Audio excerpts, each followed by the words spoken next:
सुबुह में time news reporter फज़ल मोहम्मद मंगी मथा हमले तशद्दुद वाक़े ख़िलाफ़ सहाफ़िन पारां थाणे आॾो धरणो हयो वियो। सुबुह रानीपुर रोड ते ट्रैफ़िक मुअत्तल थी वई, जंहिं बाद पुलिस सहाफ़ी जी फ़रियाद ते 8 जवाबदारनि ख़िलाफ़ केस दाख़िल करे 6 ॼणनि खे गिरफ़्तार करे वरितो। Time news reporter Abdul Jabbar Chand Khan तफ़सील मालूम कयूं था। जी अब्दुल जब्बार, कहिड़ा तफ़सील आहिनि?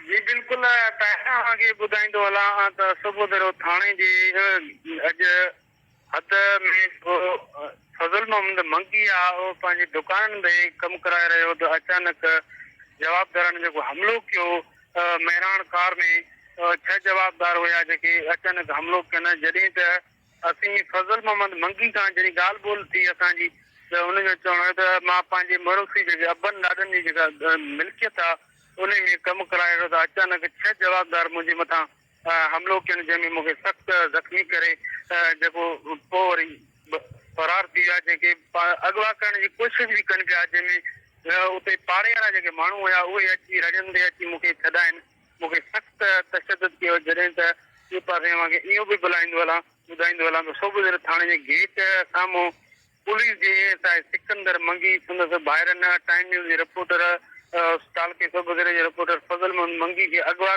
करे क़तल करण जी कोशिशि पिणु कई, जेका मक़ामी माण्हुनि मौक़े ते ई छॾाए वरितो साफ़ी।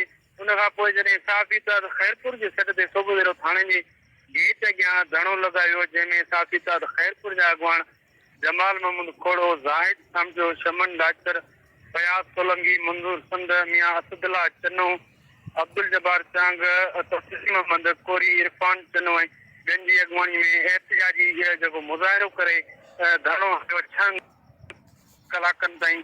जॾहिं त हुन खां पोइ टाइम न्यूज़ ऐं रोज़ानी पंहिंजी अख़बार रिपोर्टर फज़ल मोहम्मद मंगी ते हमलेआवर वाक़े जो केस पिणु 8 जवाबदारनि मथां दाख़िल थियो आहे, जंहिंमें मज़हर अली, एएसआई सिकंदर अली मंगी, आफ़ताब मंगी, फिरोज़ ज़ुल्फ़कार, आमिर अंसारी, अब्दुल्ला जतो ऐं ॿियनि हिकु नामालूम ते सहाफ़ी जी फ़रियाद ते केस पिणु दाख़िल कयो वियो आहे। जॾहिं त सुबुह पुलिस 6 जवाबदारनि खे सहाफ़ियुनि जे सख़्तु एहतिजाज खां पोइ गिरफ़्तार करे वरितो आहे। उन खां पोइ सुबुह थाणे जे गेट अॻियां 6 कलाकनि खां लॻल जेको धरणो आहे ख़तमु कयो वियो आहे। जी